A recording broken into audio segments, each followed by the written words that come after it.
আমাদের উত্তর কলকাতা মন্দির সিরিজের আজকের পর্বে যে মন্দিরে আপনাদের নিয়ে যাব তাকে দ্বিতীয় কালাচাঁদ মন্দির বললে অত্যুক্তি হবে না। ৭২ সিমলা স্ট্রিটে অবস্থিত এই মন্দিরটি গোপাল ঠাকুরকে উৎসর্গীকৃত।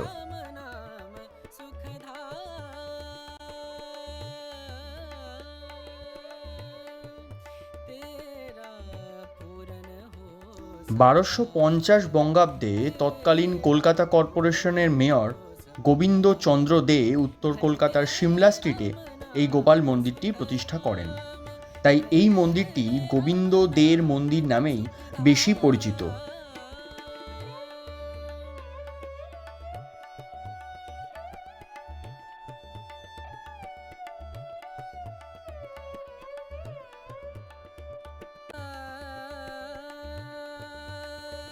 মন্দিরটি পশ্চিমমুখী ও উত্তর কলকাতার নিজস্ব ঘরানার ঐতিহ্যবাহী ইটের স্থাপত্যশৈলী বহন করছে। যদিও বাইরে থেকে দেখলে এটাকে আর ৫টা বাড়ির মতোই লাগে।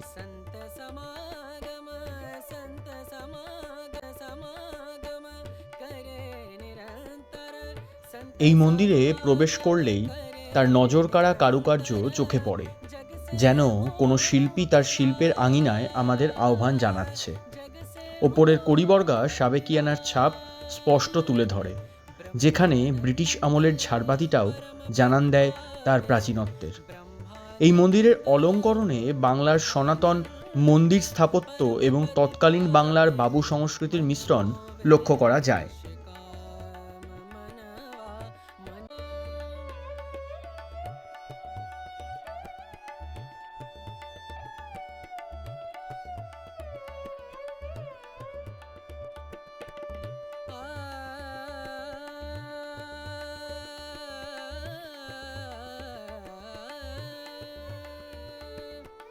संत समागम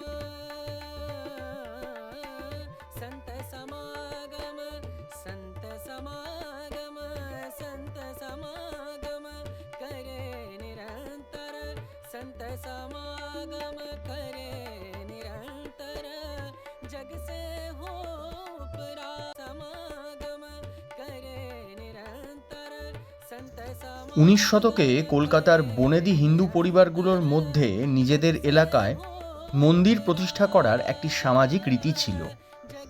গোবিন্দচন্দ্র দে তৎকালীন সিমলা অঞ্চলের সমাজকে একত্রিত করতে এবং ধর্মীয় উৎসব উদযাপনের জন্য এই বৈষ্ণব ক্ষেত্রটি গড়ে তোলেন।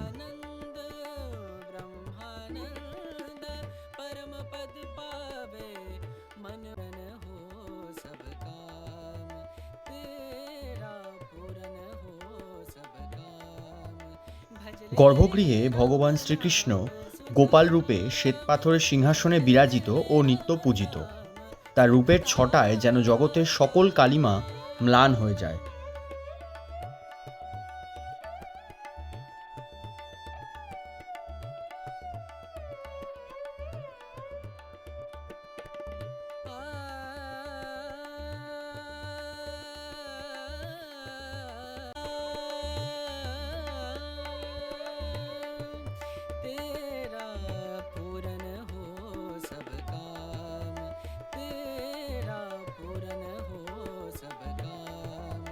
भजले राम नाम सुखधाम भजले राम नाम सुखधाम।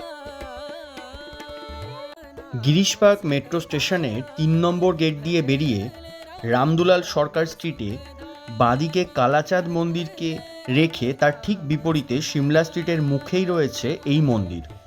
আবার শ্যামবাজার বা কলেজ স্ট্রিটের দিক থেকে এলে হেদুয়া স্টপেজে নেমেও হেঁটে আসা যায় এই মন্দিরে।